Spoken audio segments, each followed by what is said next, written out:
আসসালামু আলাইকুম। আজকে আমি আমাদের বিক্রমপুরের ঐতিহ্যবাহী খাবার বউয়া ভর্তা বানাবো। তো প্রথমে আমি বউয়াটা আগে বসাবো। বউয়াটা আমি কিভাবে বসাচ্ছি এটা একটু আপনাদেরকে দেখাই। এখানে আমি বাসমতি চাল নিয়েছি, সাথে সামান্য একটু মসুরের ডাল আর একটা ছোট আলু কুচি করে নিয়েছি। সাথে আমি দিয়ে দেব পেঁয়াজ কুচি, আদা কুচি আর চিলি ফ্লেক্স। আমি কাঁচামরিচ কুচি দেব না, আমি চিলি ফ্লেক্স দিয়ে এই বোয়াটা রান্না করব। আর আমি বোয়াটা তৈরি করছি আজকে কুকারে, রাইস কুকারে রান্না করব। এখন আমি দিয়ে দিব পরিমাণ মতো লবণ,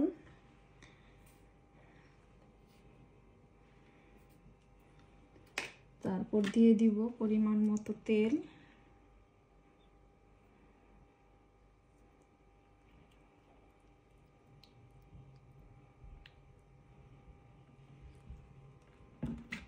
এখন আমি এটাকে ভালো করে মেশাবো সব কিছু একসাথে।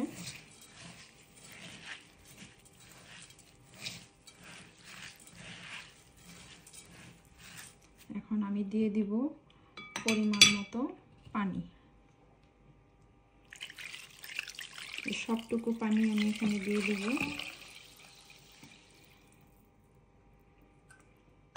এখন এটাকে ভালো করে নেড়ে চেড়ে আমি কুকারে বসিয়ে দেব।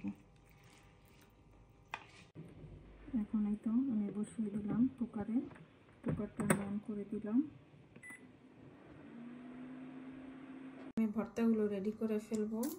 প্রথমে আমি আলু ভর্তাটা রেডি করব। এখন আমি একটু সামান্য সরষের তেল দিয়ে দেব। সরষের তেল ছাড়া তো আর আলু ভর্তা মজা হবে না। আমার পেঁয়াজ আর শুকনো মরিচটা মাখা হয়ে গেছে। এখন আমি আলুটা দিয়ে দেব। আমি আলুটা আগে ম্যাশ করে রেখেছিলাম।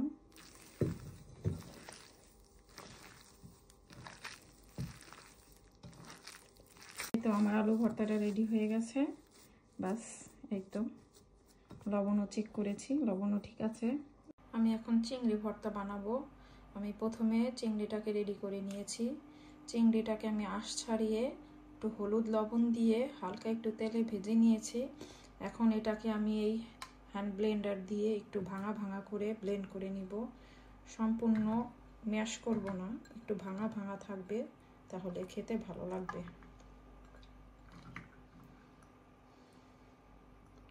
এখন আমি এটাকে ব্লেন্ড করব। আমার চিংড়িটা ব্লেন্ড করা হয়ে গেছে, এরকম থাকবে। এরকম থাকলে খেতে ভালো। এই তো এখন আমি চিংড়ি ভর্তাটা করব। আমার এখানে পেঁয়াজ শুকনো মরিচটা আমি ডলে নিয়েছি, একটু সরষের তেল দিয়েছি, লবণ দিয়েছি সামান্য একটু। এখন এই যে চিংড়ি মাছ ব্লেন্ড করেছিলাম, ব্লেন্ডার করা চিংড়িটা আমি এখানে দিয়ে দিব।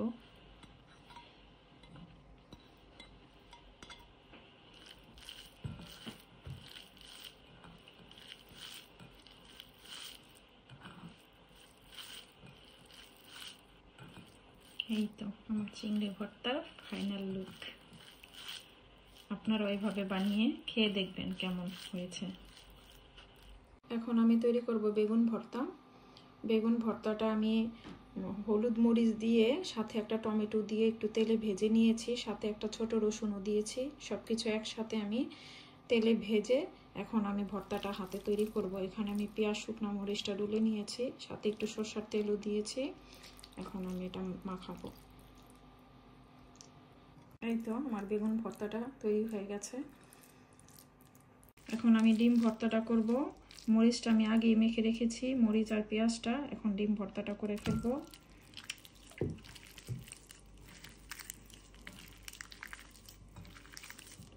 এই তো আমার ডিম ভর্তাটা রেডি হয়ে গেছে, দেখেন তো কেমন হয়েছে। এখন আমি কালিজিরা ভর্তাটা বানাবো। আমি কালিজিরাটা আগে ধুয়ে ভালো করে ধুয়ে শুকনো কড়াইতে টেলে নিয়েছি, সাথে কয়েকটা শুকনো মরিচও আমি টেলে নিয়েছি। এখন এটাকে ব্লেন্ড করব, পরে এটার সাথে আমি রসুন পেঁয়াজ অ্যাড করব। এই তো আমার ভর্তা কমপ্লিট। এই যে বোয়া, গরম গরম বোয়া, সাথে ডিম ভাজা। বিসমিল্লাহ। এই যে আমার চিংড়ি ভর্তা, ডিম ভর্তা, বেগুন ভর্তা, আলু ভর্তা আর করেছিলাম সাথে চাপা ভর্তা, এটা কালিজিরা ভর্তা। তো এখন আপনাদের ভাইয়া রিভিউ দিবে কেমন হয়েছে। এবার আমার ছেলে বলবে হামিম কেমন হয়েছে। মজা, অনেক মজা। আসলে বাংলাদেশের মতোই আমরা আছি, সেরকম রান্না করে হামিমের আম্মু। আমরা মজার বয়ে বয়ে খাই আর কি। আপনাদেরও যদি মন চায় এসে বলেন, খেতে মন চাইলে ভর্তা।